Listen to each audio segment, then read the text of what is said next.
Welcome to EPG Pathshala. My name is Parth Bapat and I am a visiting faculty at the Tata Institute of Social Sciences. In today's module, Ecosystems, which is from the paper Environment and Society, I will be essentially talking to you about various attributes of an ecosystem and how to some extent humans have modified ecosystems. As we saw last time in the last lecture, no animal lives in isolations. They are always interacting with each other and they are also interacting with their surroundings, what we call their environment. So they interact with biotic as well as abiotic factors. The details of these relationships vary from place to place. In all cases, however, the interactions of the various organisms under natural circumstances have two consequences. One, a flow of energy through autotrophs to heterotrophs, and two, a cycling of inorganic materials which move from the abiotic, that is non-living environment, through the biotic environment, that is through the bodies of these organisms, and back to the environment, abiotic environment. Now, such a combination of living and non-living elements through which energy flows and materials recycle is known as an ecosystem. From a large perspective, the entire biosphere can be looked at as an ecosystem. Such a view sometimes is very useful when studying materials that are recycled on a larger worldwide scale, such as carbon dioxide, oxygen, water, etc. On the other hand, a suitably stocked aquarium or a terrarium is also an ecosystem. Such human-made model ecosystems prove very useful in studying certain ecological problems, such as detailed pathways of a particular recycling material, etc. Most ecosystem studies are made on more or less self-contained natural ecosystems, such as ponds, swamps, or meadows. So when we are looking at an ecosystem, any natural ecosystem, we have to start, of course, with the source of energy for that ecosystem. I'm sure you will understand that the ultimate source of energy for all ecosystems is the sun. Of the solar energy that reaches the earth, some is dissipated in evaporation of water. Most of it is absorbed into the surface layers of the earth and radiated back in the form of heat. Only a very small fraction of the total available energy from the sun enters the bodies of organisms and fuels their life processes. Even if sunlight falls on dense vegetation such as a thick forest, a planted field, or a marsh, only 1 to 2% of it gets involved in photosynthesis. The photosynthetic process, using carbon, oxygen, water, and a few minerals, sequesters the energy in this little fraction of sunlight to produce organic materials like carbohydrates.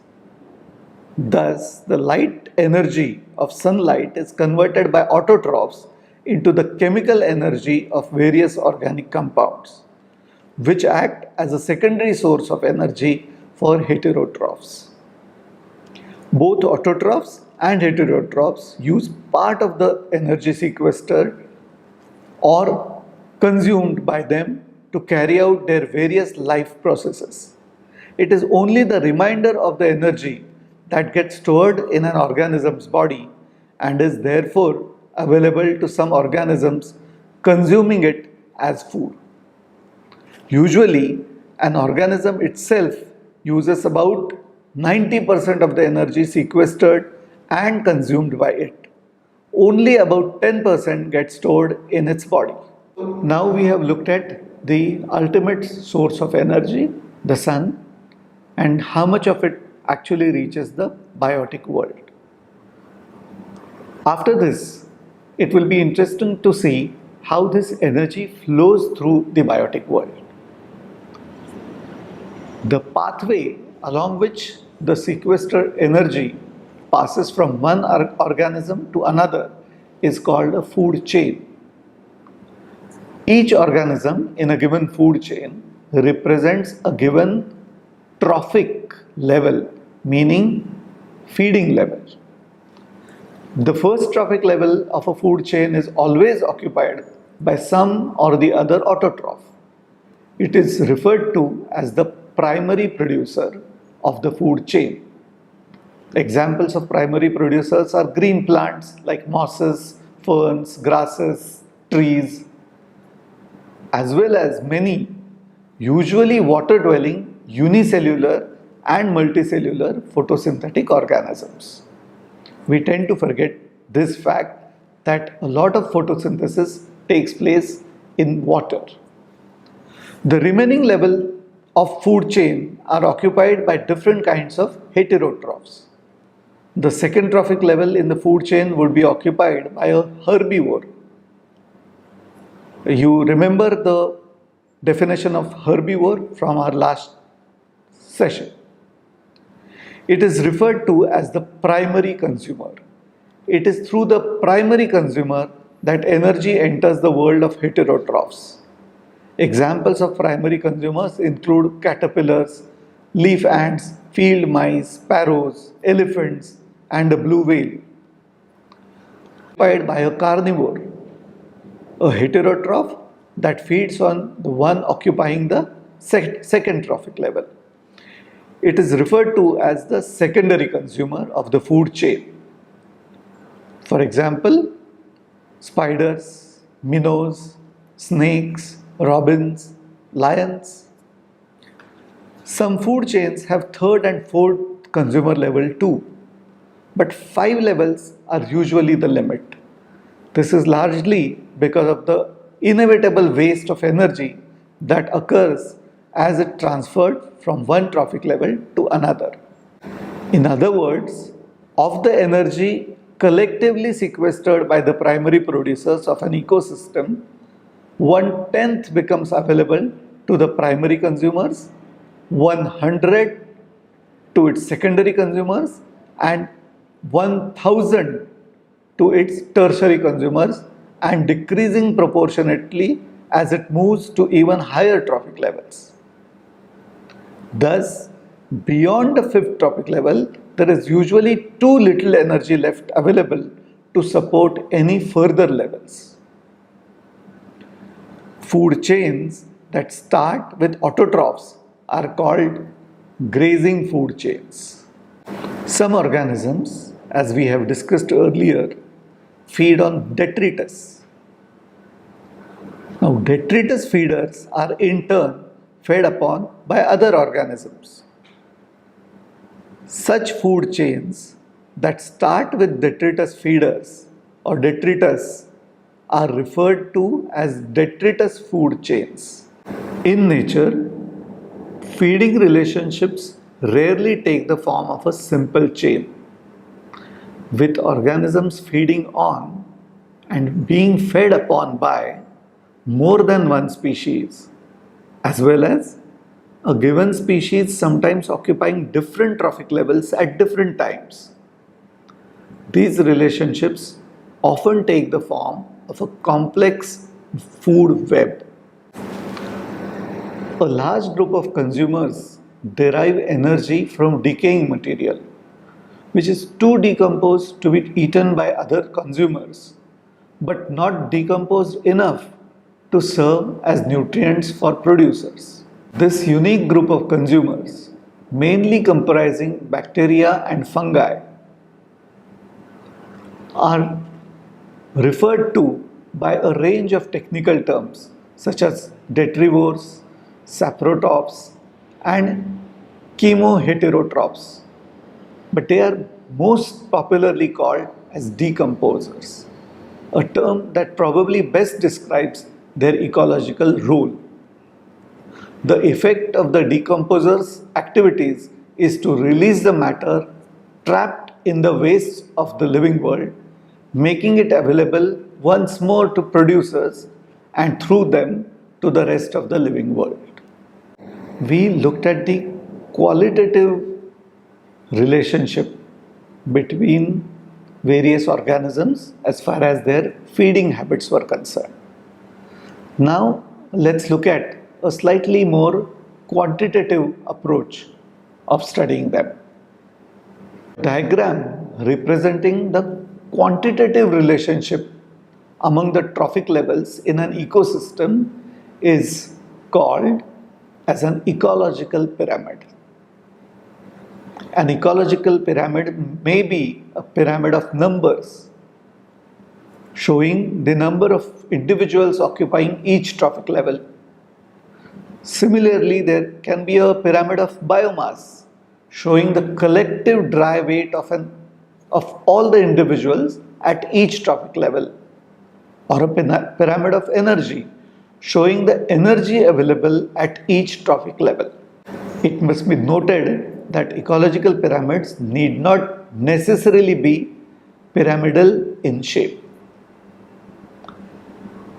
For example, if the primary producer of an ecosystem is a large tree which supports a number of primary consumers, which in turn support a proportionately smaller number of secondary consumers, a pyramid of numbers representing this ecosystem would have a very small base that broadens out widely and then narrows again towards the top. Similarly, a pyramid of biomass representing an ocean ecosystem is invariably an inverted pyramid. This is because at any given time, the vast number of tiny plankton species represent a smaller biomass than that of the zooplankton or the even larger heterotrophic organism such as the blue whale that they support. The rapid rate of reproduction of the primary producers in question as compared to that of their consumers makes this possible. Only pyramids of energy are inevitably pyramidal, with available energy unfailingly decreasing at each successive trophic level. So far we were looking at energy and how it flows through an ecosystem. Now let's look at how nutrients move through this biotic world. Unlike energy, which takes a one-way path through an ecosystem, many organic materials like water, carbon, nitrogen, oxygen, and phosphorus cycle through ecosystems. Of these, water and different gases tend to circulate on a worldwide basis. Non-gaseous nutrients, on the other hand, tend to circulate more or less within ecosystems, and a stable ecosystem tends to be self-sufficient in the supply of such components. These movements of inorganic materials from the geological components to ecosystems like atmosphere, hydrosphere, and lithosphere through their biological components and back again in the form of various chemicals are referred to as biogeochemical cycles. Biogeochemical cycles are named on the basis of the chief element being circulated. Thus, the process by which nitrogen is circulated continuously through the living world is called the nitrogen cycle. So far we have looked at the ecosystems, the energy source of an ecosystem, the food chain, the food web, and various pyramids associated with an ecosystem, numbers as well as biomass and energy. Further, we looked at biogeochemical cycles.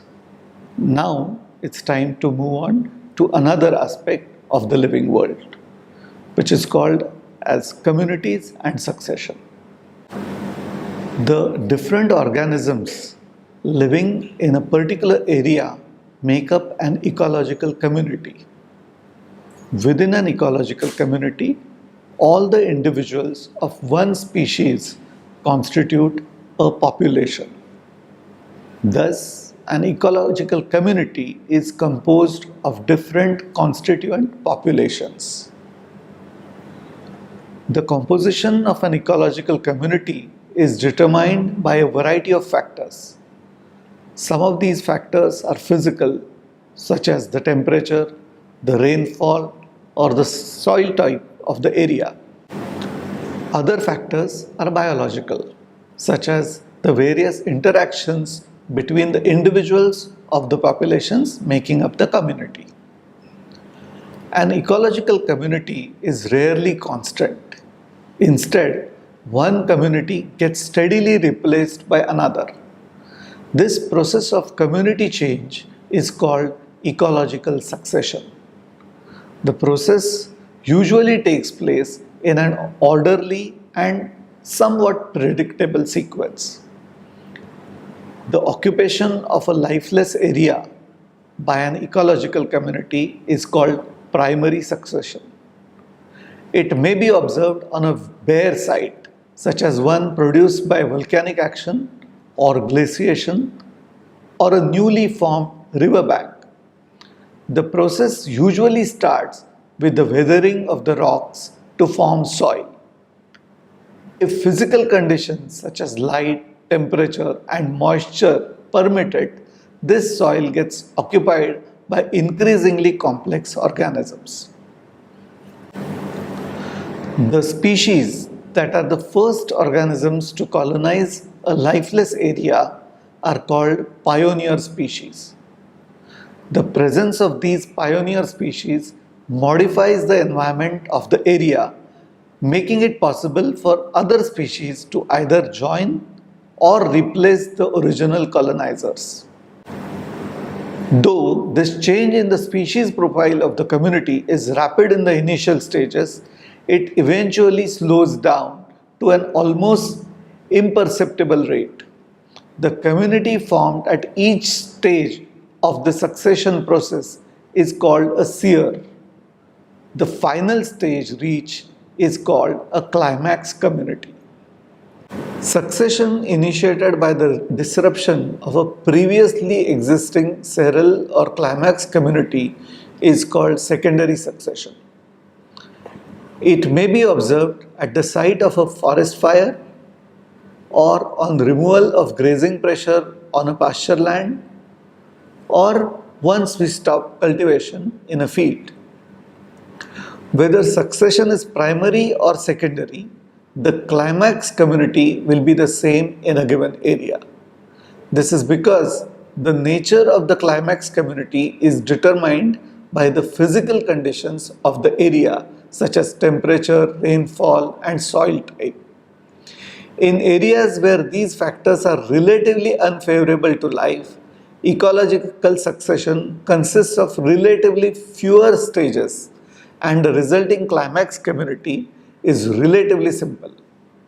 In areas where these factors are relatively less limiting, the climax community is relatively complex and diverse.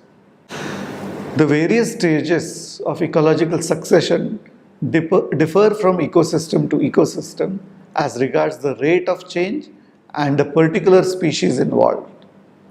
However, all ecosystems show certain common results as they progress towards the climax stage. Firstly, there is always an increase in the biomass of the ecosystem. Secondly, there is an increase in the number of species constituting the community. This increase in species number inevitably has certain important consequences. One is a greater stratification of primary producers, leading to greater utilization of the different wavelengths of available sunlight. The other is a greater complexity of food webs, leading to greater resilience in the event of any environmental fluctuations. The greater the biomass production and biological diversity of an ecosystem, the more mature it is considered to be. Thus, ecological succession takes an ecosystem from a relatively immature state to a mature state. Now, we look at some classification of these various ecosystems. Very broadly speaking, there are two ways of categorizing or classifying these ecosystems. One, which is based on land, a terrestrial ecosystem, and two, one which is based on water, the aquatic ecosystem. The main factor which differentiates terrestrial ecosystems from aquatic ones is the difference in availability of water. Thus, terrestrial ecosystems are characterized by shortage of water, while aquatic ecosystems are characterized by surplus of water. Terrestrial ecosystems also usually experience greater temperature fluctuations over the course of a day as well as over the course of a year as compared to aquatic ecosystems in similar climates. Terrestrial ecosystems have access to more light than aquatic ecosystems because light travels more easily through air than through water. Terrestrial ecosystems also have easier access to gases like carbon dioxide, oxygen, and nitrogen compared to aquatic ecosystems, where they need to first dissolve in the water in order to become available to aquatic organisms. Let's now look at very broadly the different types of ecosystems that fall under these two headings of aquatic and terrestrial ecosystems. In terrestrial ecosystems, the relatively lower availability of water makes water an important limiting factor. The main types of terrestrial ecosystems are forests, grasslands, and deserts. Forest ecosystems have a high number of trees. The different types of forest ecosystems include tropical evergreen forest, tropical deciduous forest, temperate evergreen forests, temperate deciduous forests, etc. If you look at desert ecosystems, they are located in the regions which receive an annual rainfall of less than 25 centimeters. The vegetation of such regions comprises shrubs, bushes, a few grasses, and only a very small number of trees. The last significantly large ecosystem in terrestrial ecosystems is the grassland ecosystem. Grasslands are areas in which the natural vegetation consists mainly of grasses with only a very small number of shrubs and trees. Now let's come to the aquatic ecosystems. Aquatic ecosystems can be broadly divided into two basic categories: marine ecosystems, that is aquatic ecosystems based in salt water, and freshwater ecosystems, aquatic ecosystems based in the sweet water. In aquatic ecosystems, it is either light or nutrients which can become the most important limiting factor.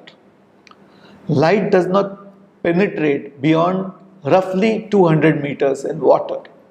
So light is the most important limiting factor in the deeper waters of marine ecosystems such as seas and oceans.